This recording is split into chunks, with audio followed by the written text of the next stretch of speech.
All right. So Mitchell, you're the first one on my screen, and then we'll leave it to Christian as he's because you're always just bursting with so much goodness, Christian. Hi, He is the force of Mitchell. positivity. We are He grateful to have is. Christian around. All right. So I will keep this brief, but also trying to balance it because I know no one on this call really knows me. So brief intro. Longtime cannabis journalist and researcher, over 100 published articles in over a dozen outlets on virtually every facet of the cannabis and hemp industries. I've also done a lot of stuff on crypto and blockchain over the years. I'm in this industry for the small farmers and for the environment. And I've had the pleasure of spending the last 3 years lobbying for cannabis companies to be able to recycle their cannabis waste and be more sustainable. So kind of tying my environmental and cannabis passions together, very rewarding. Currently lobbying in New York and California. So if you have any interest in cannabis sustainability and want to join our growing coalition of businesses, talk to me offline. But I'm here today as the executive director for the Ethical Data Alliance, which is a nonprofit I've had the pleasure of heading up since early this year. But they've been around for, I think, nearly 3 years now. It's been a concept for a while, and now it's finally really jumping into action. Ethical Data Alliance is a project of GreenAid, which is like a nearly 20-year-old cannabis-focused 501c3 nonprofit. You probably know Ed Rosenthal. Ed Rosenthal founded GreenAid to help with his legal defense and the legal defense of other cannabis patients, activists, and consumers. So the EDA is the current evolution of GreenAid, using blockchain to better protect cannabis data and also facilitate higher quality research on cannabis.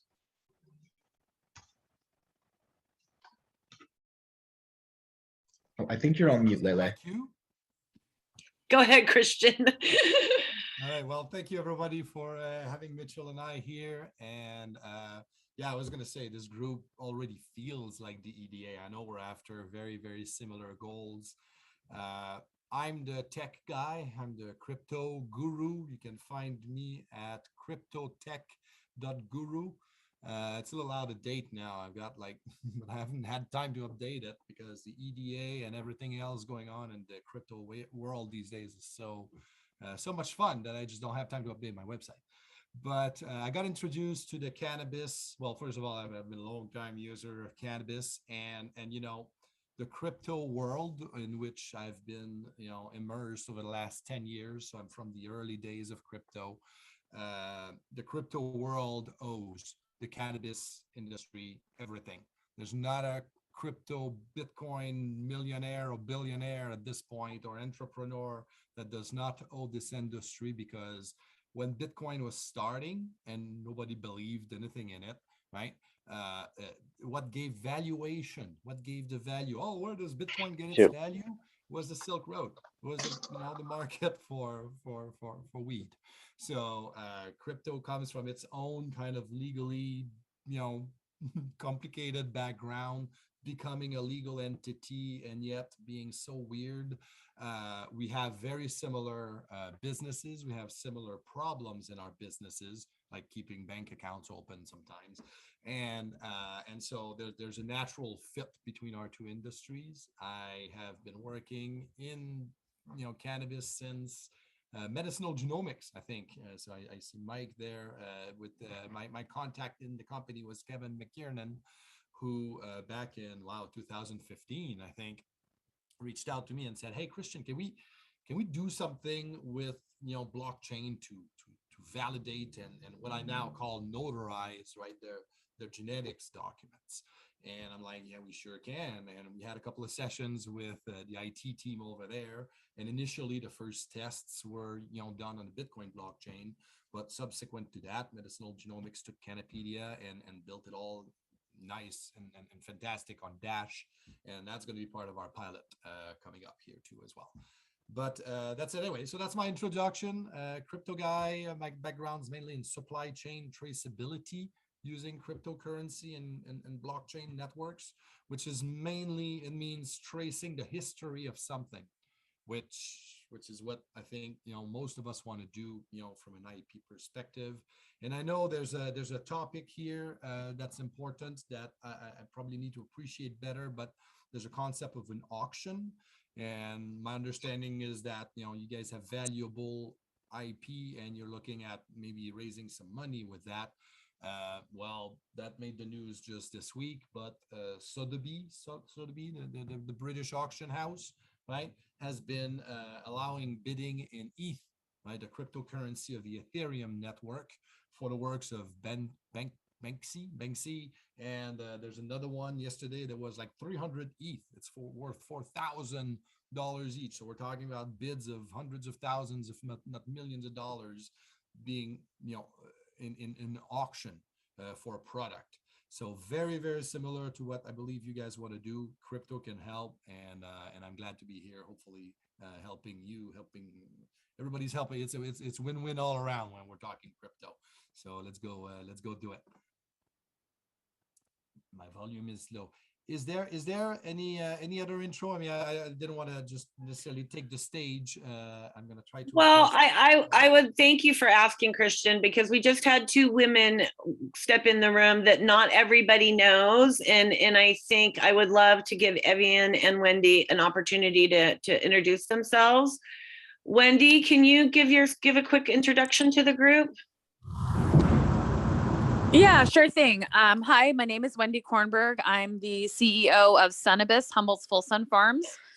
We are a second generation female cultivation, cannabis cultivation farm in southern Humboldt County. And I guess that's kind of the gist of it. Perfect. Thank you, darling. And thanks for coming, Wendy. Hi, Evian. Could you do a quick intro of yourself? And thank you for coming.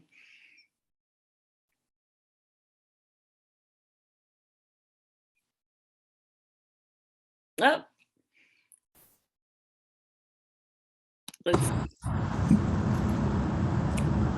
Evian, we can't hear you if you're talking. You're on mute.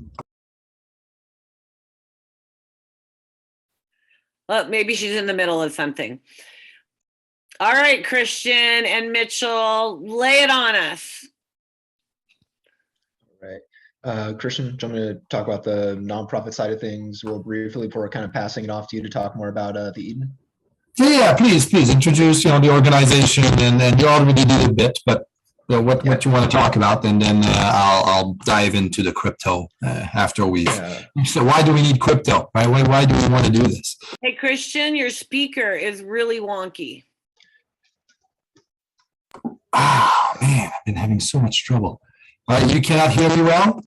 We can. There's kind of a distortion, almost like you're echoing into a grate or something. Yeah. But how your voice was when you were introducing, that was better, and you might have gotten some sort of microphone shift thing, but I think that your original voice was working for us. So yeah. All right. Well, all right. How about now? This should be pretty vanilla here on my laptop. Can you hear well? Yeah, I think it might be the same problem, but you sounded better that time. maybe just not too close to the mic. Will less distortion. All right. Well, Mitchell, how about you take it away while I'll jump in while you troubleshoot there. So as I mentioned in the introduction, I'm the executive director of the EDA, the Ethical Data Alliance. It's a project of GreenAid. So that's the nonprofit side of things. What the EDA is doing is we're creating and maintaining ethical contracts between different members involved with our pilot, with the blockchain network that we're creating. Those ethical contracts will ensure that any data donated to the blockchain, well, not really donated, but put on the blockchain network is ethically being shared. And if people are not upholding the contract, they will, they can lose access to it. So a big thing that people have mentioned on calls is, they don't want data getting to like Monsanto or something like that. We're all in agreement about that. So if people are, going against their end of the contract, that can be dealt with. And that's what the EDA itself, the nonprofit, is really trying to do, aside from creating this blockchain network. Once the blockchain network, which we call the Ethical Data Exchange Network, the EDEN, once that's created, we are not the gatekeepers of that. That's not our blockchain, that's everybody's blockchain. We're not going to be, it's not going to be our library of data, it's going to be everybody's library of data. That's been a big topic of conversation for us. We don't want to be the ones, deciding we don't want it to be our data. We really want it to be freely available on the blockchain network. I think Christian can probably better explain that, but there's going to be complete autonomy over it. And the point of this is multifaceted. On one hand, information on there like genetic information, certificates of analyses is going to be better protected than it would be otherwise. Real quick discussion on centralized versus decentralized data. Imagine a bank. A bank has a vault. You break into that vault, you can steal what's inside. That is centralized, and the tech equivalent would be, bank data. It's stored generally on one server in one place. It's not decentralized all over the place. With the blockchain network, data is like in a million different safes in a million different places, and you'd have to break into all of them simultaneously to actually get access. It's really not possible. So the blockchain network is much harder to penetrate, to hack. So that's one benefit there. There's also, I'll let Christian get next. I'm already getting the tech side of things, but the main thing with the nonprofit side of things is we are not in control of it. We're creating it because we see the need for it. Our big thing is the ethical contracts and making sure people follow those ethical contracts. I will say this though, Christian, we recently got a grant from Filecoin. Filecoin is a very big blockchain community. They do grants for projects. They thought our project had such promise that they gave us this grant to fund the tech side of our work. So that's why we're doing our pilot now. We're building out our blockchain network and getting people involved in that pilot project. But the nonprofit side of things still does need funding. So I will just quick plug as a nonprofit. If you have any money to give for a tax deduction, we are a tax deductible nonprofit. It's the season of giving. So, if you have anything to give left, I know most businesses at this point have already given to their nonprofits, given charitably, but we're here for you and we would very much appreciate it. And I'll pass the mic to Christian. Thank you, Mitchell, for a great intro. So coming into this organization as the tech guy just about 2 years ago now, what I did is essentially a lot of education consulting, right? Training the EDA who had a problem. We want to trade data without losing control of my data. It's my data, you need to respect that. But if I put the data out there, then I can't control it. So it's a common problem, obviously.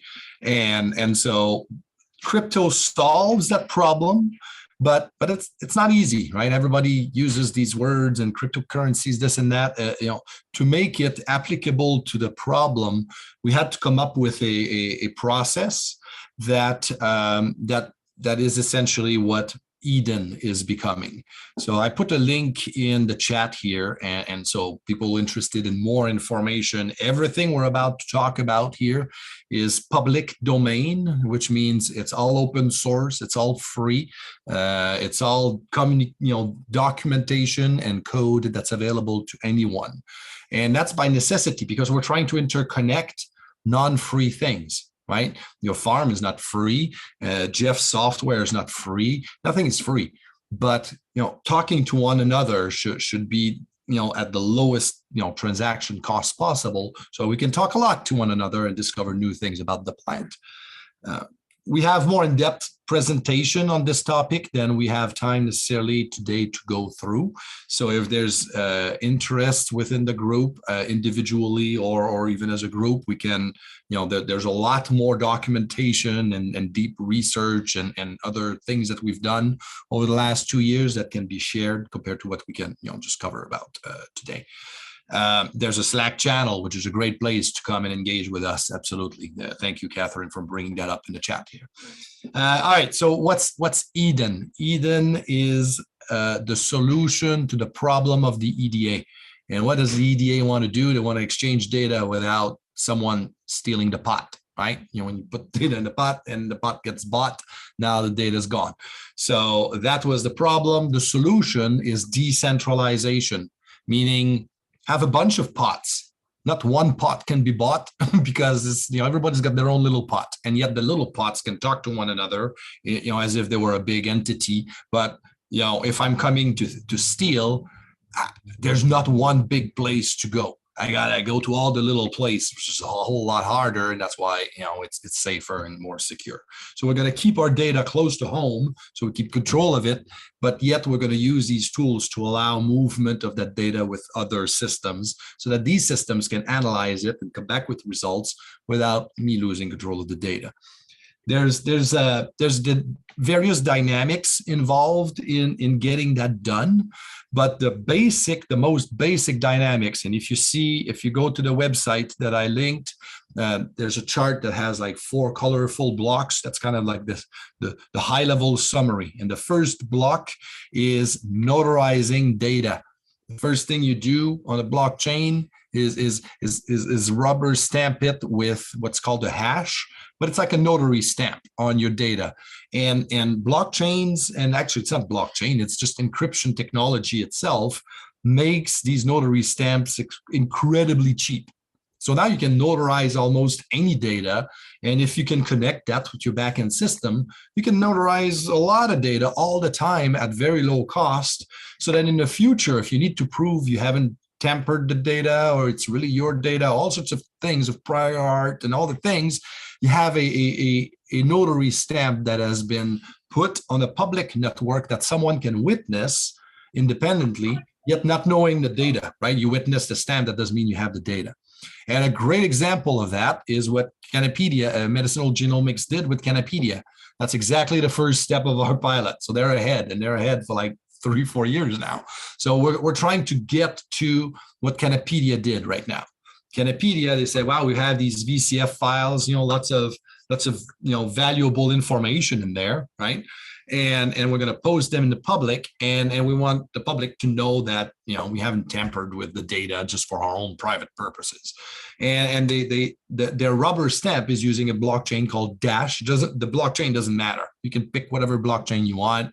Every system can pick different blockchains. It doesn't matter. What Eden is doing is pointing to all of these pieces of data. What we're trying to do with getting people to notarize their information at the farm, at the lab, at the manufacturing plant, at the seed genetics level, everything we do to the plant to add value to the product needs to be documented. And today we are leaking a lot of information. We're losing it, right? So much so that an end consumer purchasing a product wanting to know, when was it harvested? What's the genetics? What's the thing? What I want to pay. I'm willing to pay information for this information. Give me the information about the weed I'm about to buy. Can't. That money cannot move because the data is not moving. So what Eden is going to do is take that little bit of data that medicinal, well, it's not a little bit, they're terabytes of data, but the data from medicinal genomics, we're going to link that with the grow notes, and then we're going to link that with the manufacturer, of the oil that was produced from the product.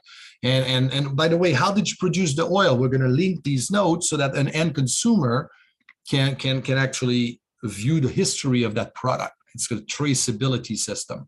IBM right now is working on that in the food business.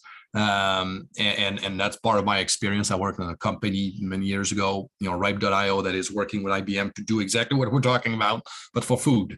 And it's going to take them years. It's going to take us months. It's not hard. It's barcode level difficulty. Just barcode your data and send it to where? Today, there's no place to send it, right? You can send it by email, or you put it in a Google Drive. I mean, where do you put the data? In the future, there will be a place called Eden, which is more like a text protocol, right? It's a protocol. You just, you put a copy of the thing there, so the world knows what you've got for sale, essentially, because that data is, let's admit it, for sale. So the notarization part is just to make sure that you own it. And then if you follow on the website, the second part is the cataloging. And the catalog, again, it's not the data, right? The catalog is a place where you go and you peruse. You see, ooh, I want that. You see a pretty picture, a bit of high-level metadata, right, about the thing, and click here to buy it. And then you get to the data. So the catalog, if we standardize a little bit how we prepare our data, which again, allows anybody to create every system you want. But when you want to exchange the data with another system, let's all try to coordinate how we're doing it. And that's all Eden is trying to do, is propose a model for that coordination, so that everybody now, using disparate systems, because we all have different websites and different IT needs or capabilities. Some are more modern and whatnot. None of it matters. Even a very low tech, even an individual producer, right? If I produce in my closet, I can take a picture of it. That's information about my grow, and I can now put that picture on Eden. And if somehow one day my product becomes important in some discovery, I can get back to this picture that's been notarized, at the inception point. So by protecting our information and the ownership of our information, we're more comfortable to catalog it and make the catalog available to others within a network, right? And that's where the EDA comes in. The network, who sees the catalog, right? Is this public? Is this not public? There'll be a million questions, right? And we're not answering any of these questions right now. Right now, we're making the ability to create a catalog possible, and you go answer the question later. Do you want to protect your catalog or not? That's all possible, and that's all going to be done, individually. But having the catalog, then we'll be able to exchange that information, and that's where the tokens and the NFTs and all that stuff comes into play. And that's our third step, but it's not that far either, right? Because once the data is notarized, and if you follow any guide online how to tokenize your data, and you should, right? Just Google that, tokenize any picture. Take a picture of a tree in your backyard, and you can go tokenize it. And that effort, right? It's not easy, and it's still a little messy right now, but doing that will walk you through the steps of what it takes to protect your commercial data too, and how to. Tokenizing is a fancy word for saying monetizing your information. When a piece of data, whether it's the picture of the tree in front of my house, or it's your grow notes about a particular batch of product, that is value, and you put it in a container, and that container can then be offered on markets. That doesn't mean people see all the data; they just see what's on the envelope. But suddenly, people can value your container and say, "Well, I would pay for the harvest date, 50 cents, just so I know, right?" And if there was an easy way for me to click on my phone, harvest date, I will tip the farmer for the harvest date, and boop, my phone says, "Yeah, it was harvested last September." Cool. That's it. And now the farm gets 50 cents. So the idea to help move that information, right? So that the tip can move too. And Eden is not the tip, right? There's other blockchains, there's plenty of other systems that do all the things we need to do. Eden is just bringing together these things, a selection of these things, and you're welcome to come influence us in how we're selecting these things. We can talk about that a little bit, but Eden is providing a selection of tools and protocols that we can all follow, and if we follow, then our data will be compatible with each other. So now the lab can consume more easily, receive information about their clients, can provide their reports to a broader audience. Everybody wants to know the COA. Okay, so it should be published once, and everybody goes to the official version of the COA, not some photocopy, right? So all of these things can be cleaned up once we have, again, more confidence that our data remains under our control. And what that means, right? If we follow the Dune science fiction, right? What does it mean to have control of the thing? Is that you can pull it out, right? If you decide, I don't want to play anymore, I'm out. Well, you're out, and all your data that is owned by you is no longer moving and is out. So that control is what these systems bring to us. Anyway, enough said here, but the pilot that we are organizing right now, just maybe that's really our ask, and why we're excited to talking with with another network of people. It's about networks of networks, and our ask right now, what we're looking for are people who already collaborate around product. Right? There's a grower here that's already sending their product to a lab, and the lab is sending the thing to them. So there's already partners. And even if you're not a commercial partner, we're looking for people who want to just play partner for one one grow of product so that you can document what you do to it. Well, I did the seeds, I did the genetics, I did the plant, I did, everybody document, and you put that in your document. That's your document. And our pilot is going to be to string these documents together, right? So the genetics guy has his notes, and we know they're from him, and then the string goes to the grower, and the grower goes to the and having these parts of the supply chain, doesn't have to be the whole supply chain. Even a few connections is very valuable, can be documented, and imagine a virtual product label that can aggregate. You buy medicine now, it comes with an accordion of stuff. It's impossible to read because the font is too small. Well, that's stupid. We're using blockchain to do a digital version of that, where you can tell your part of the story of the product, and it's recognized as coming from you and your brand, and everybody else, has their part of the story strung together. That is our pilot. And as you can tell, it's hard because we need multiple people, to string a story together. So the more of us, come together, there's more chance that we have overlap in our products and we can make a good story. And if you have an auction coming up and it lines up with, pilots in our story, we're going to go promote the heck out of this, right? Crypto, cannabis, ethical data. We got a cool, message that will attract global news. I've done it with food. I've done it with a bunch of other blockchains, and it attracts global news. And I remember even Kevin, when Canopedia launched, Kevin told me one day, he's like, yeah, it's a little frustrating. We're trying to promote our new genetics, phylogenetic tree and all the things, and all everybody wants to talk about is the Bitcoin blockchain thing. So yeah, it attracts, and it will obviously, an auction, as I opened with, this is technology for auction. You can put the data in. There's literally free auction houses online where you can put your tokens and see what people want to offer for them. So it's a perfect technology, I think, for what you want to do. And we welcome, the merging of our groups. And nobody's our competitor. Maybe I keep adding more things, but it's important too. This is a network of network. The way to give value to our data is to bring a broader mass of audience that have potential and desired access to it. So the more, the better, always. And because it provides more users for your data. Now we got to be able to open up the windows a bit to be able to exchange a bit of information about our data so that we know what's available. And that's what Eden does. And once that happens, Eden's out of the loop. You will do your commerce and your business and all of your crypto. That's all going to be on you, right? We're not going to. You can create your own token too. We're not creating tokens for you. The EDA is going to create tokens. All right, end of my spiel. Questions, thoughts, and thank you for it. If you guys just want to either raise your hand on the chat or just wave at me, I can pull you in. Any questions? I have a whole bunch, but I want to see if anyone else has some first.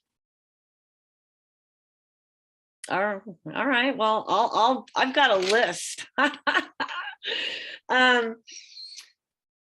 me see here. When you were talking about everybody's library, what does that mean, everybody's library? Because we've heard those sort of things before. And one of the concerns with our community is that who uses that information? Like, we hear open source and we love that. But then I also feel like people also want to have a little bit of control of where it goes, who engages with it. And so maybe you could kind of explain that a little bit of how that's protected and who has access and how they access, and then, yeah, the end game for that data, I guess. Yes, very good question. It's the data question, right? Where do I put it? Because if I want to pull it out, where do I pull the plug? This is very much like hosting your web server. Rewind 10, 20 years or something when we were all learning what the heck is a web server. What do I put data on it? What do I put? Is it free? And so over time, web servers, now we all understand it, right? There's a public portion that everybody can just, read the good stuff about you. And then there's a private portion for your clients and all sorts of things, right? Same thing, same story. And what's good about the web server is that if you decide you don't want it anymore, you shut it down, right? And now it's off, and your data, sure, maybe someone made a copy, but it's not, well, hopefully it's not material. In some case it is, like in a movie, but the copy is not the original, and really the authenticity of information in supply chain management is important. So when the company's web server is shut down, nobody is talking about the product anymore. Same thing here. The technologies have different names, but it's a similar concept, just a new generation of it, right? A name that comes up a lot, and which we're going to use because they're part of the family that's financing the technical side of this. So it got mentioned earlier. When there's requests for monies here, the money is for the EDA, the Ethical Data Alliance, which is a 501c3, cannabis, all the cannabis industry stuff. Eden is a software thing, right? And it's not even a company. It's a software thing on the internet that geeks do if they want to. If you're a geek, you want to come, you go to edenprotocol.io. It explains how to engage with the project too. And Filecoin, which is a company that creates a token. It's a token for incentivizing sharing of data on IPFS. Now we're talking tech. IPFS, if you look at any token guide and how to create your own token, which again you should do, at some point is going to say, hey, go install IPFS. That's like the best web server for the NFT world, right? When you're talking tokens today, where are those tokens? What is that? It's complicated a little bit because it's all new stuff, but IPFS is usually a big part of it. And that's where, interestingly, because that's a question, that's where the data is, right? There's a blockchain out there, there's tokens out there, there's money out there, there's other people that I don't trust out there. IPFS is where the data is saved, and IPFS is on your machine. And when you're tired of running it, you turn it off and your IPFS node is off. Now, IPFS is not necessarily secure. In fact, it's meant for easily sharing data. So it's easy to lose control of data on IPFS. But again, Eden will provide the guidelines and the setup, right? And that's what we're going to do. The pilot, most of the technical work of the pilot is going to be me and a couple of geeks setting up, the systems for you. Right? If you say, yeah, I want to play in the pilot, I'm going to be like, good. Let's get your company name. What's your data product? What do? You do a report on something. You're a grower, so you have notes about what you expect your growth to do. Whatever you want to contribute, I'm going to set up a website or a computer system for you to use so you can put your data there. And hey, if you're already using a system, I'm going to see if I cannot just connect to it with your permission, of course. And then that's what going to be the source of data. Is going to be that thing. So that's what the pilot is going to be, connecting a few of these data systems together so we can run, document it, and go tell the world about it. Yep, please, there's a question here. Yeah. Well, I see Catherine has a question, and I have a follow-up question. But let's hear because Catherine has something to add, I'm sure. Actually, mine's not connected. So if you want to follow up with what Christian just said, I mean, maybe mine's slightly connected. And it's really about access up where you are, Lele, because I know that's one issue, both in terms of net access and, just maybe some old school people not being so computer proficient. Yeah, and I'm trying to be careful here. Even talking about IPFS gets very techy, right? There's a company. What was Pinata Network, I think.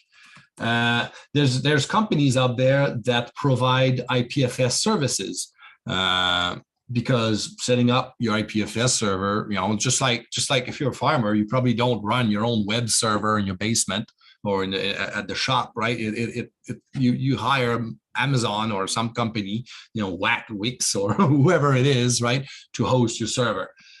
So here we go. Here's a company, just linking them and not related to them, but this is a company that runs an IPFS server for you if you want.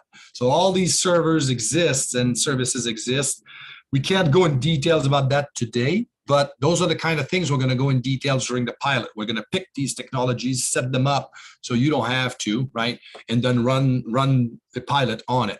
Subsequent to that, everybody's, you do what you want with your data and your servers. That's a point. But the value that we're trying to demonstrate here is that if we all use similar texts that talk well together, we're going to find ways to more easily exchange data. An example of that is, again, I'm going to go to Canapedia because they're here and they've been ahead of us, for years now with Canapedia.net. An example of that is that, Canapedia.net, they notarize the file, right, on the Dash blockchain to make sure that, even though the file is 4 years old, we know for sure mathematically that file has not changed in the last 4 years, which is important if you're doing, research. So, but they have more than that. Have you been to the new site? Canapedia 2.0 launch. They've got like so many charts and graphs and analyses and things. That's value too, right?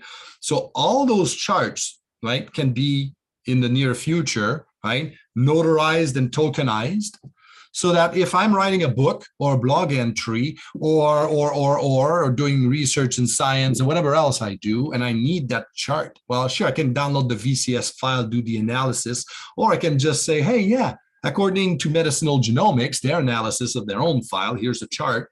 But the chart, I use the formal reference tokenized version of their data, so they can count how many times people are counting and looking at their data, right? So it empowers the data producers with new types of insights about the value of the data we're going to put on. And, at first it's not going to be easy. At first the data is going to be worth zero and we're not, but over time we're going to get better at packaging our data, because that's a science in itself too, so that it becomes valuable to others. And others can be scientists, can be consumers, can be your business partners. There's so many other parties that, again, our protocol will not dictate any of this, right? The protocol suggests ways of setting up your system so that when you're there, you're going to be able to, if you want, exchange data more easily with your business partner. May I just tie to the end, because I feel like we've had this conversation on the EDA calls for ad infinitum over the past 2 years. This specific question of like the data, like how, I think that one of the ways that I know that Canapedia does it is that it's like you can choose how much or as little of your data is actually shared with the overall system. So like you could say like these pieces of information are actually, a personal IP or privy to only our group, but these other things we feel like are valuable for the general community and we'd like to share. So I think that was maybe something that we could differentiate. I know that and not that, we are not medicinal genomics or don't have any intention of being that, but when I think there's a way that the way they do it is very similar to that. It's like you could say, when you put your information in there, you're like, these things I feel like are valuable to the public community, and these things are things we're going to hold close to our chest, essentially. So I think that is maybe my simplified understanding is there's going to be ability to do that. Yeah, in the future, it's right now it's either all private or all public. So, but we have had some requests for a little more granularity in what goes public versus private. So that is something we're gonna be adding now and that we have. How we could do it too. Essentially, it's like that same kind of idea. It's like we share what we want to publicly and not otherwise. So it's a great example. I think the way you guys have been doing it, I like that. If we could make it more granular, I think people will feel more comfortable. Also, I posted a link to a website that is often referred to. This is an open auction house, if you will. It's called OpenSea. They have tons of competitors. There's like, I could send 10 other links. So if you want to go down that route, there's plenty of other options. I'm not saying these are the best one, not even, whatever. They're just an old one that and when you go there, it's very ugly. There's nothing really that interests me on the OpenSea personally, right? What you see is a bunch of digital art, maybe, if you call that art. Some of it is, I guess, but game items, stuff like that, right? So it's very geeky. But the engine that OpenSea uses is also white label. So suddenly, and that's not even Eden. If you want to go do the OpenSea of cannabis, that business is wide open. Anybody can pick that up right now and go open it up. Cannabisopensea.com IO. And what Eden's going to do is hopefully provide content for marketplaces like this. So you could imagine a future marketplace of information, instead of being bananas and weird, images. No, it's a report, right? A science report, a grow note. It's the analytics of this and that. It's our data, and it doesn't look pretty. It's labeled with whatever you would put on the outside of an envelope, right? To promote or to say what's in the envelope, and then people can go in there, and that's why I'm linking to this. Really, is again, it's because you guys are talking auction. Go play with it a little bit. You don't even need a crypto wallet to just browse. If you want to buy, you're going to need to do a few more steps. But if you just want to browse, there's filters, there's ways to categorize the data, there's ways to analyze, to auction, to bid on. I can make an offer even though it's not for sale, and all the communication tools between buyers, sellers, and communities and auctions are all free. They're all there. All you need to do is put your data in a token, in what's known as an NFT. And I used OpenSea because it's one of the more popular. So there's a lot of how-tos, and anybody can do this. It is becoming so simple. Well, we're running out of time here, so I'm gonna stop here. But there's more, right? This is becoming consumer level.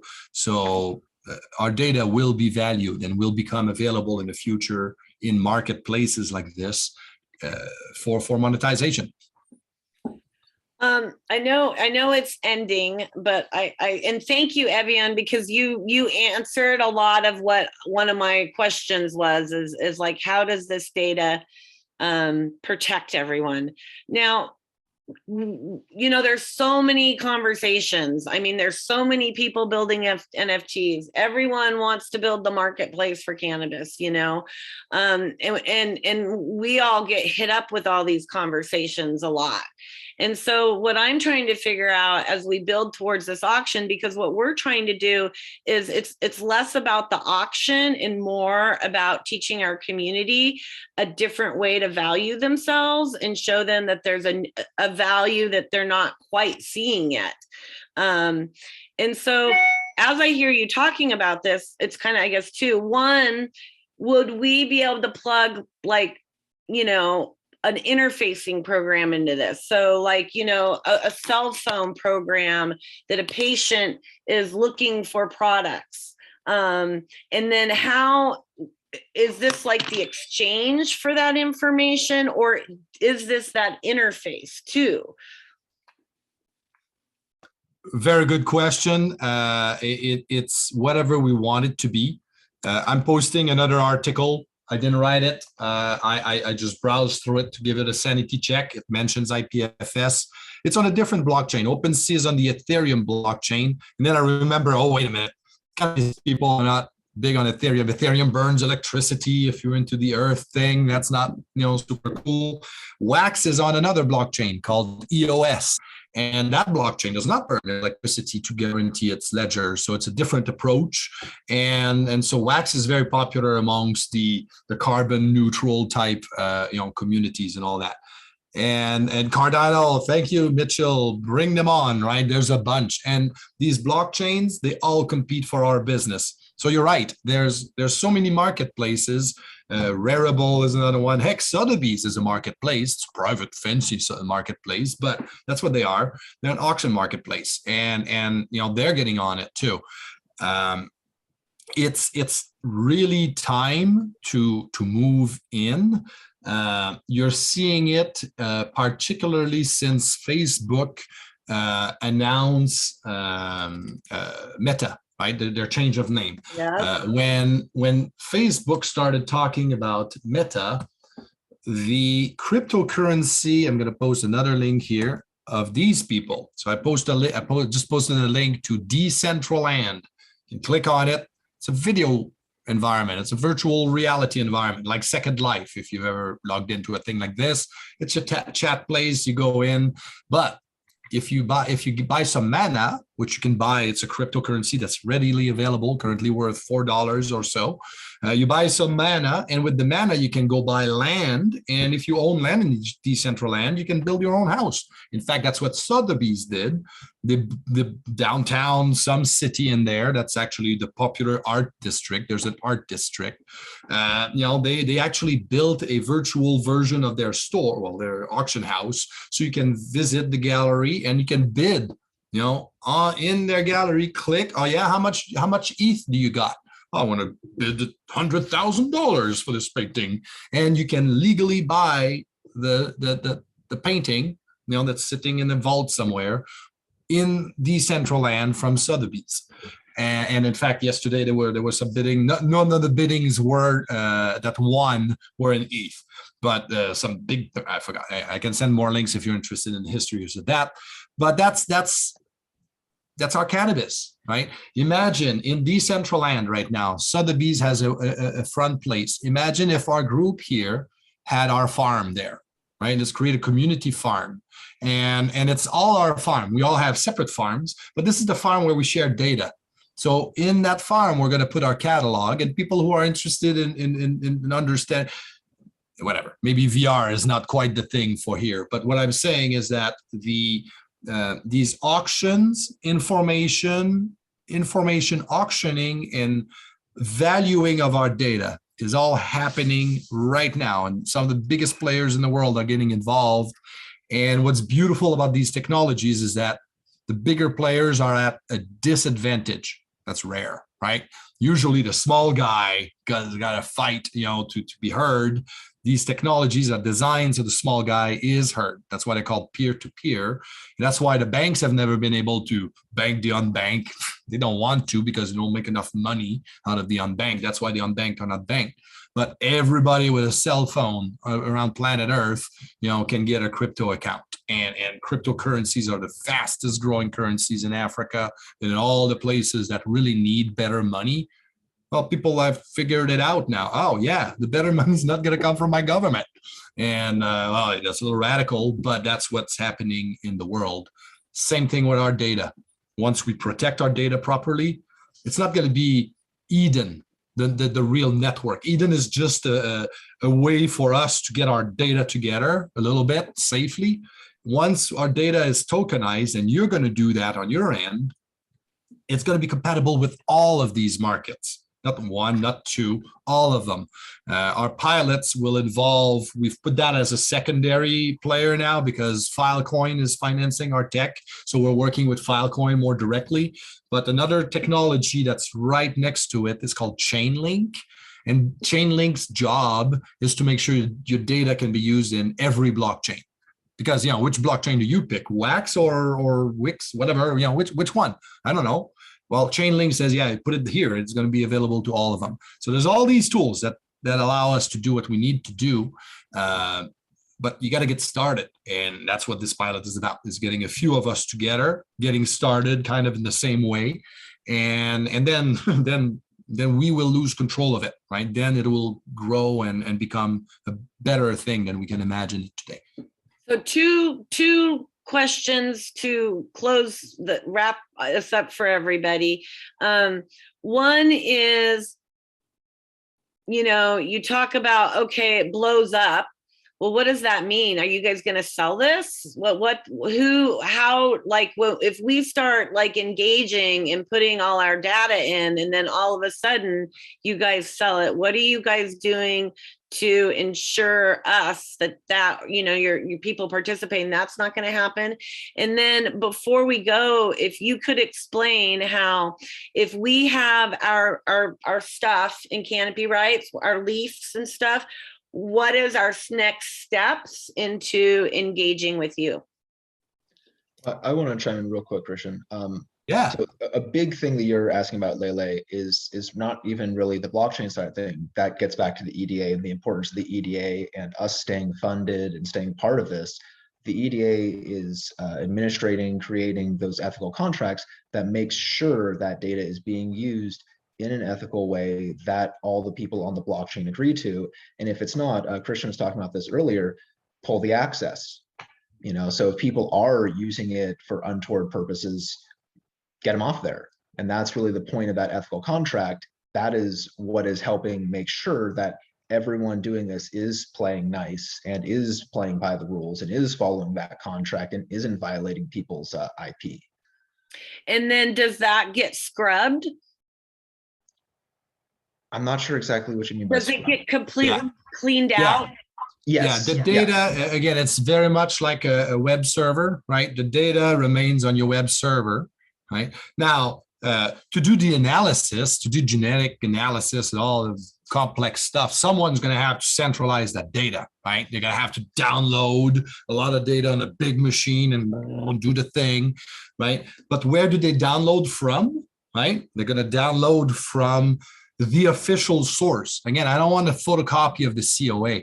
In fact, in the future, unless the digital signature on the COA that I'm looking at is validatable and checks out green because my phone just called up automatically, right, the lab saying, hey, do you have COA number 123 and is the result 4.5 or 5.0?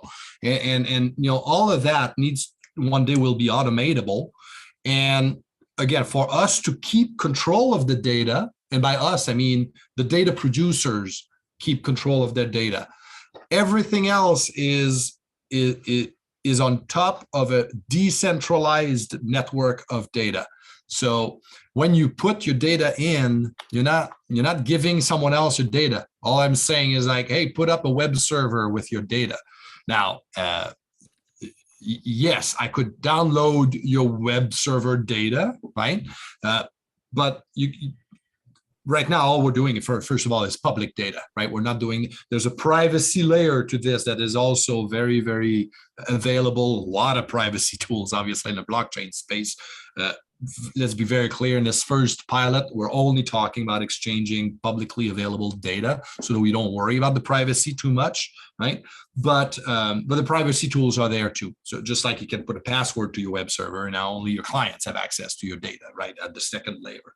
So non-clients get the first layer of data, whatever is already public anyway, and then specialized clients. And that when Mitchell says smart contract, that's where the smart contracts come in, right? What does that mean? It's just an access level, right? And for you to have access to my secondary level of data, which is my private stash, you know, you're going to have to show me something, right? So either some money, right, that you send me so I give you access to the data, or, you know, instead of money, one of the things we're going to do with the EDA, show me that you're co-signed by the EDA. So, oh, you're an EDA member. Yeah, we're in the same club. You have access to my third level of data. I've got 5. You know, so you control who has access to what. And when the EDA says, yeah, you're no longer a member because you didn't pay your share, you remember, I don't know what, right? Then those people don't have the data anymore. They can still call you saying, hey, I dropped the EDA, but I still need your farm data. Can we deal peer-to-peer outside of the EDA? Yeah, of course. You know, the EDA is not, you know, controlling anything in this. The EDA is promoting an ethical way for us to deal with one another, or the EDA is promoting the need for an ethical way for us to deal with one another when it comes to our data. And the lawyers on the call know how difficult that gets. So the technologists on the call are trying to create tools. This is like email, right? Before there was email, it was hard to reach Japan. But now you can say click, click, click, enter, and bing, Japan, you have new mail, right? Or a phone, right? So suddenly there's a shift in, whoa, business is a lot faster since we have email than before email existed. So we have a same thing here, except what we're going to email one another are secured piece of information that has value. And that's where, you know, if you're looking for the technology hat over all this, this is what's called Web 3, the decentralized web. If you Google that and you check out some podcasts, I can recommend some as well. That gives you a sense of the technologies where you're looking at using here. And all these technologies, they're mainly designed to manage money, right? So it's it's going to be secure if it's about money, and it's designed to help you manage your money so nobody else can take it. right? That's what cryptocurrencies are. The government can't take it. That's why governments don't like it, because they can't come in. And so we're applying these technologies. Web3 is the application of these technologies to information. So now, wow, wait, you mean I can publish my data and nobody can steal it, or nobody can take it offline, and there's all sorts of new dynamics that come in play because of that.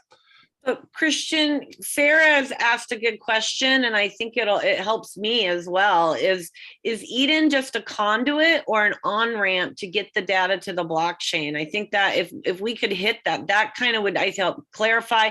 And then if you could also walk us through, like when you and I first spoke offline, you gave me some key understandings. It was the safe deposit box was one of them.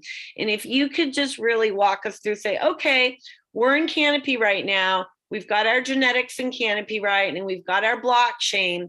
What are the next steps to move forward with what you guys are doing? And where does that get us to at the same time? Very nice, very nice. Yes, let me try to answer that. I'll go quickly, but I'll share a screen if nobody minds. Yeah, you should be able to just grab it. Yep, I just did it and share. All right. So I'm gonna start that slideshow here. So this is meant, I think, to answer your question specifically, right? What is it, and is it an on-ramp? Is it? And it's hard to understand because the answer is it is a protocol. And then you're like, well, what's a protocol? A protocol is a way of doing things. So Eden is, doesn't even need to be software, right? Eden is just, if we all do it the same way, then it's going to work together. So I'm just recommending a way, and the goal is for data to be exchangeable across, I got a small, silly sample of all of us, right? I don't know who you are in the circle of cannabis, but there's a lot of data, and everybody's got data. The consumer has data in their mind about how they like the product or not, or how it affected them, and they got to talk to their doctor who has data too. So it's an impossibly complex, problem that not one person can solve. So we're trying to create a protocol that's going to facilitate movement of data. What that means is that Eden is not going to be a blockchain. You're going to pick your own blockchain. Eden is not going to be a smart contract. The EDA can write their own smart contract. Eden is going to be, and we're going to see here, 4 things. The first one is what I've been saying, the notary, right? And an example of that is Canopedia with the Dash blockchain. So Canopedia picked Dash. It's a good blockchain. It's a secure blockchain. And they're notarizing their data on the Dash blockchain, which means when I download from Canopedia, I know the file has not been changed because I can look at a signature on Dash that Canopedia does not control. They couldn't remove it. And because a signature match, I know that that data is at least 4 years old. So that's it, data notary. I know it comes from Canopedia, and I know nobody's tampered with it. Well, everybody can do that. And so that's why here on the diagram now I got you can notarize a bunch of stuff about, anything. So Eden will recommend a way to notarize information. And in this case, it's going to be with IPFS, the technology we talked about. Then there's a data catalog. And again, when you look at the catalogs, everybody's in charge of their own catalog. You publish a website if you want a website. If you don't want a website, you don't have a website, you don't publish a catalog. So you don't need to publish the catalog. Eden doesn't tell you you must do this or anything. No, it just says, hey, if you want to share your data at some point, it's going to be good to have a list of what data you got for share so other people can come and look at it. So there's going to be a catalog there. And that's also, we're going to see, be, using IPFS, but now we're going to tokenize the data that's on IPFS. And what happens once it's tokenized is that we can exchange it. And now while you put your data in a little safe envelope, can I buy it? Can I get it? Can I rent it? Can I bid on it? Can I auction it? So all of these exchange right now don't happen because we're afraid of letting go of our data. Once it's in a secure envelope, we're going to be able to exchange. So an example here of what that means, and specifically with Canopy right? Because Canopy will protect your IP. right? Canopy Right is going to take a piece of your thing. You're going to keep it in the freezer. It's going to be safe. You're going to have evidence. That's what Canopy Right does. It provides a tracking of the evidence of the genetics of what you're saying is in it, right? So what's that? It's a certificate. Canopy Right, if I'm just a consumer and I'm outside your business with them, what do I want to know out of Canopy Right as a consumer? Why do you use it? Well, it's because, it can prove that it's yours. Oh, okay. So it's a certificate of what? Ownership or some such. I'm not going to speak for Jeff, but in my mind here, right, that certificate becomes a green little label. Like the output of Canopy Right is going to be, yeah, for this lot, this batch, or this genetics, for this producer, at this time, this address, and in that fridge over there, we agree. This belongs to Joe.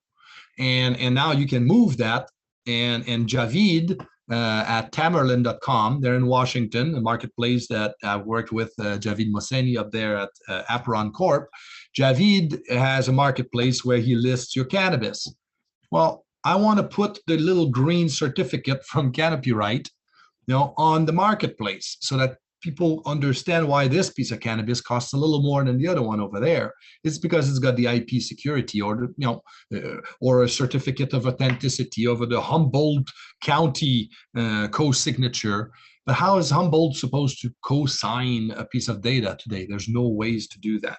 So this exchange of information will enable entrepreneurs like Jeff to create tools like Canopy Right that can now easily trade data with Canopedia, right? Because Canopedia's got data too. They have the genetics profile of the thing that Jeff is talking about. Well, that's relevant. And how do we know Canopedia is still valid? Oh, it's because their signature on the Dash blockchain is 2 weeks after the harvest date in Jeff's Canopy Right system. And now we know that, okay, yeah, the farm sent the thing over there. So to an outsider, an auditor, government, or client, or whoever that wants to know, am I buying the right stuff? Seeing these pieces of information now provides, and that's the fourth thing that Eden does here. If I can move to my fourth slide, and then my computer just crashed. Anyway, the fourth thing, there you go, is reputation, right? Because if you exchange a lot of data, I'm going to stop. I think the animation is making my computer a little crazy. But if you exchange a lot of data, there's a reputation that evolves. And in this case, reputation is not some weird new thing. It's your Facebook reputation, right? It's how many friends you got. That's a reputation. It's your number of stars on eBay. So when it comes to our brand, our reputation is our brand. So the brand will have a catalog of what's already publicly available in metric, most likely, that Jeff helps structure with his product, that other companies help you analyze and do all sorts of stuff with.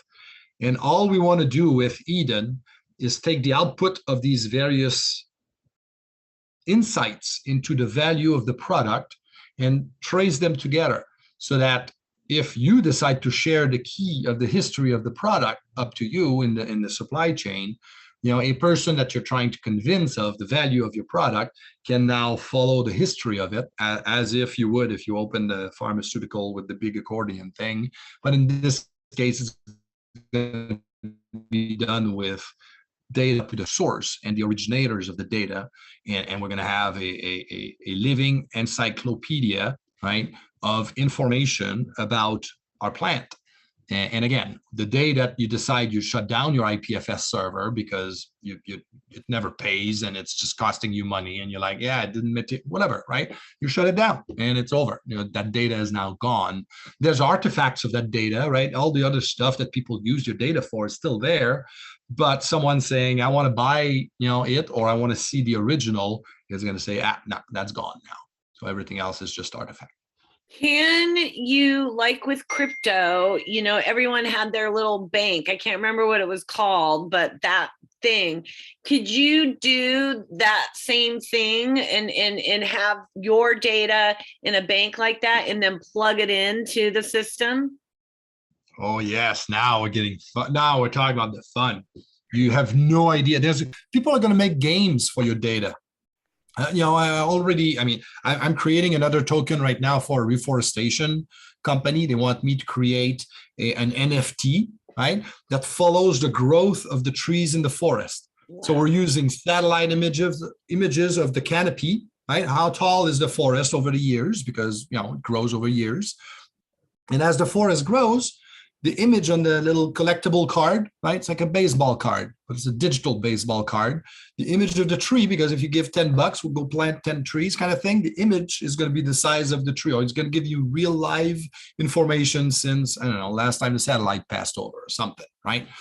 So that's my carbon story, right? We're going to plant trees and measure the tree. Cannabis is so much more complex. It's not just the height of the thing, it's everything, right? It's so much more. So we need to encourage everybody in the supply chain to capture the data so that we can tell these stories and understand them, the plant. So yeah, where this goes, we don't know. The point of making these technology open is that, canopy right is brand new.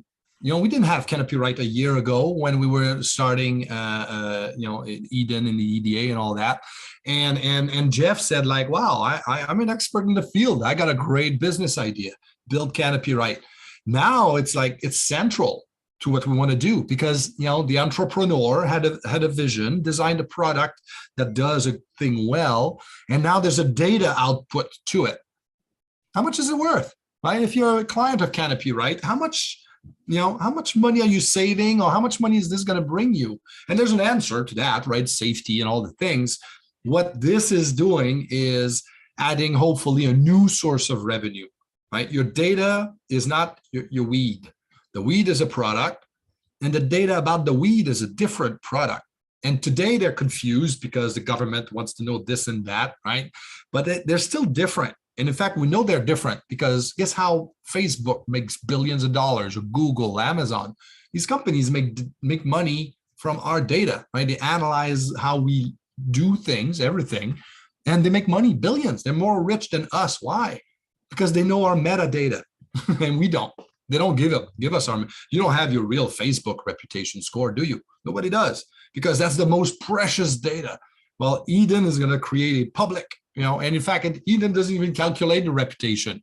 It just provides public data that you want to expose so people can calculate a reputation score about you. How much data are you sharing to the world? And suddenly you want to share more, so your reputation goes up. And you want to share more true information, because if you get caught sharing bad stuff like a fake COA, your lab is dead. Well, at least on the reputation blockchain network thing, right? And you go create another identity. So this is going to encourage better sharing. And in other industry, I've used these dynamics. It's not the case here, but to curate information. I was asked by a movie network saying, like, hey, how do we use blockchain to figure out which movies are better? And I don't know what better means. So you give that to the crowd, to the masses, to figure out what better is. And we do this with our catalog. We're going to put data out there. And initially, nobody's going to buy nothing. You're going to be like, wow, what's the point? But a little bit. And when it grows, and I think that was the original question, I apologize, right? It's like the web growing, right? The Christian's not in charge of the web, and he's not going to be in charge of Eden. I don't even have access to anything, right? The idea here is to give ourselves the tools to exchange with one another. So their peer-to-peer technologies is going to be between you and the business partners you want to do business with.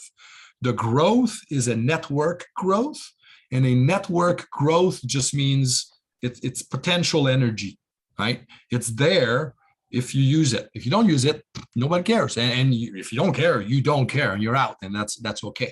But if you decide to engage, there's at least a reservoir of potential energy or money, interested consumers for your data. And that's what we're trying to get started. So, it takes a while. It takes everybody here to make it happen. So right now, really what our next steps would be at the moment, because you guys are doing the pilot, is to join the pilot and then be a part of developing this, right? Helping you guys with it. Yeah, and just a bit of a roadmap there, right? Between now and the end of the year, we're trying to identify the players, right? What's your company name? What do you do? And how do you add value to a product, right? What's your role in the supply? And give me a data input and output that you'd want to share, right? So I'm a grower and I try to do stuff for the particular segment, and my input is going to be like, yeah, I take notes every time I change something in the growth to figure out, if I can get a little better product. I'm going to write it down and I'm going to put that file, a text file, a Word document, doesn't matter. Don't change anything, right? We don't change anything from what you do. You document in Word, cool. Give me the Word file. We'll put it on IPFS, which is going to be your IPFS server. And you say, Christian, I'm shutting it down. It's going to be on your IPFS server. I'll configure it for you because I want the pilot to go, but you'll have the keys to it and you can shut it down anytime you want without my permission. And we'll put your report there. We'll put Jeff's report of someone's weed on IPFS so that hopefully I can put that weed on a marketplace that's also in the network, or someone can buy that weed and make oil with it, or whatever the next step is. And we can put a little bit of that information on IPFS too. Then we'll link the two IPFS records. That's it. That's a pilot. So it's very simple technologically, but practically what we'll be able to tell the world about this, right, is that now that we're linking data together, oh, look at the inferences we're able to make. That's the beginning of the analysis, right? And real analytics companies are starting to catch up, right? You're seeing now decentralized analytics engine, which means they're computer systems that realize, oh, the data is not all here. I need to go talk to Lele's computer and then Sarah's computer. And if Jan's got a bit over there, and that's hard. So these new systems are learning that. And by the way, a bit of computer geek, right? AI and all that is all coming in real fast in our industry too. I've done lots of presentations around the world at hack clubs where people talk a lot about AI and how it's going to change everything. Well, this is a way for humans, right? Which typically when you think AI is a big, powerful thing, right? By the big company, and humans, nobody cares what you think. So this is a way for humans to protect their data for the AI. Hey, AI, you're big and powerful, Facebook, Google AI, whatever. Now you want my data? Sure. Today they connect to your phone and we give it all away. Tomorrow, my data is in a token over there. You go pay 10 cents for it like everybody else. Right? And the AIs will be so hungry, they'll pay us our 10 cents. And suddenly we make revenue, again, from a different product. It's your data that we're going to learn to protect it and we're going to go sell it. and well, I don't mean that super greedily. I mean that right now we are impoverished, right? We are data slaves. Is that a right word? I don't know. Or data not happy, right? The data is going and, making value to other people. So we need to get that back, home, and that's what this is about.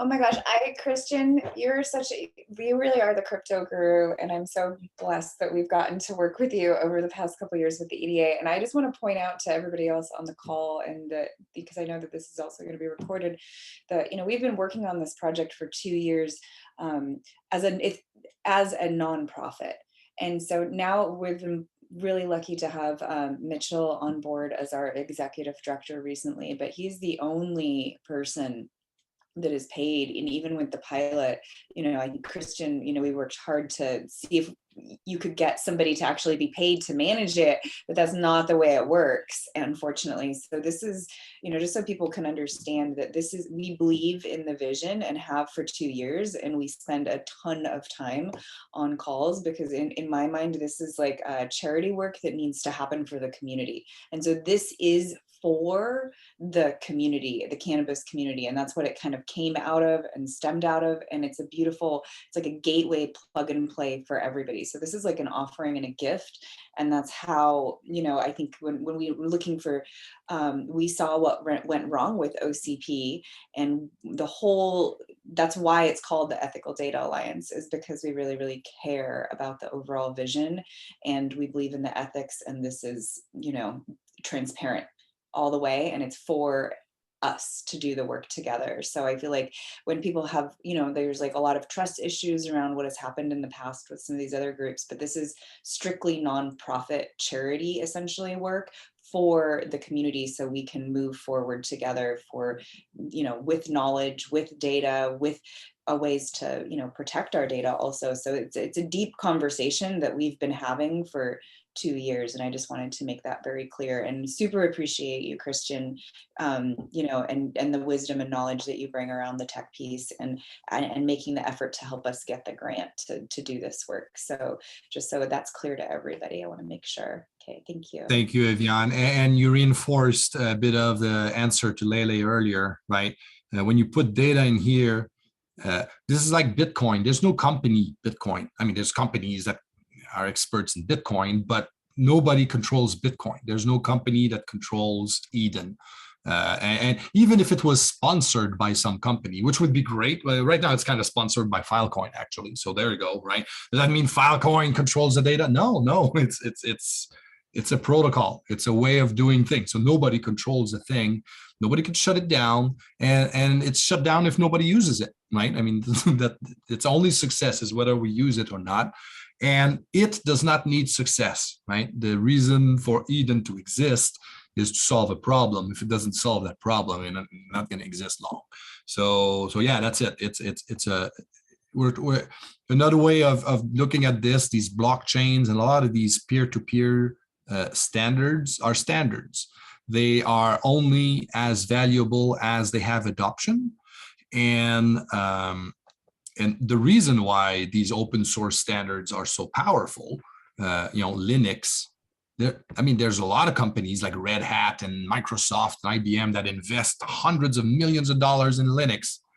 Nobody owns Linux. The operating system is still free. I can go make a copy and start Christian Linux, and it's legal. I'm allowed to do it. So, which is not what we want with our data. I'm not saying everybody takes a copy of your data, but it's what we want with our system. So we know the system is not going to steal the data, right? Facebook, they kind of steal the data a little bit, on the back end. Well, they make you approve it when you click the thing you don't read, but it's still so if we saw the code of how Facebook prioritize their things, we probably would disagree with the code somewhere, right? and so in this case, all the codes are open. So everybody can audit the code, and it's part of the value of blockchain. That's why they need to be open source, so that the auditor, whether it's a government, a client, or yourself, right, can look at it, say, yeah, there's no scam in here. If I put my data there, I know what's going to happen to it. And my geek tells me if I shut down the server, it's going to take the data. Okay, good. That's all I need to know. Let's do it. So same thing here. Very open technologies, no company behind it. I mean, I've got my consulting company, but there's all been, as you said, Evian, it's all been pro bono. This is labor of love, because it's going to change everything. We're going to show. We're going to show so much. It's going to be worth it. Well, we appreciate. I appreciate. I think we all appreciate on this call that it's a labor of love, because that's all we've done through Humboldt Grace. It's everyone comes to the table with heart. And then when we succeed at this, we know that people will be empowered through it. And it's whoever comes to the table gets empowered, right? And I love that. It's very organic. And what that means is that you guys are going to have a really strong team and really strong supporters, because it's people who are really there. So I really appreciate that. Does anyone, we've gone over, does anyone have any quick last questions before I round us out and I let you guys know what we're doing next week? No? All right. Thank you, everyone. Thank you, Christian, Mitchell, and Evian and we lost Kat, but Kat too, coming on this call and taking your time to work with us. I know you guys have been having these calls, but in this community, we've been having these discussions for many years, and it's nice to be able that you guys have come here to spend time with us, because we are so under threat at the moment, and we have so much happening in this community that it's hard for everyone to get on all those calls. And coming here and giving a focused conversation is going to inspire people to get on those calls, especially on the Wednesday calls you guys have. And I'll make sure I send out that information, but also to get involved in the pilot. So next week, you guys, we're almost done with the pieces of validation. We've had a couple partners come to these meetings, and Mike and his team has been a big part of that, and Jeff. And I'm hoping that we have a couple more companies come in that we see pieces of validation needed. In fact, Evian mentioned one, a herbarium. I think that's kind of our major last piece, but again, we'll see who really comes to the table. And then we're going to work on the application for the people participating in the auction. And the importance of that is that we want to really make sure that we're inclusive of our community, yet we also protect the auction. And Jeff, after our last call, was concerned because we're asking for historical data to help validate. And so what we determined is that before we put any of that public, we'll have both Jeff and Dale review that information. So we're not putting anybody in jeopardy beforehand. But us getting a really strong application for the participants in the auction will be probably our best defense for anything going awry. So if you guys could all just kind of think about those things and come with your opinions next week on Friday, I'd super appreciate it. I'm working on trying to get LeafWorks the week after next, but we have kind of a process where we do to get folks in here, and I need to get them on the phone with Marty and Daniel first, so we can understand how they will exactly, fit into this picture, and then we'll get them hopefully in here, just like we did with the Ethica Data Alliance. Because it just sounds like from most of us on these calls that they seem like a real natural partner in that part of it. And I just want us all to agree with that before we move forward with it. Well, I appreciate all of you. These calls are just incredible, I think, for me, and I hope for all of you. And everyone, you all have each other's contact information. This is about us also building all our networks together, so we have those strong, stable foundations. So please, connect with each other and build. That's what this is all about. Thank you. I'm going to be there on Wednesday, and Evian, I would love to talk to you offline and strategize more and see how we can incorporate things more. And let's just, have a beautiful weekend, everybody. And enjoy this moment, because we just had this incredible eclipse and all the stars are aligned for the first time in history since the American Revolution. And what we are doing here now and today, and what you guys are doing at Ethica Data Alliance, is a part of the new revolution, which I call the Levolution. So it is the moment in time in history, man. It really is. And we're doing it. So thanks, you guys. Thank you, everybody. Bye.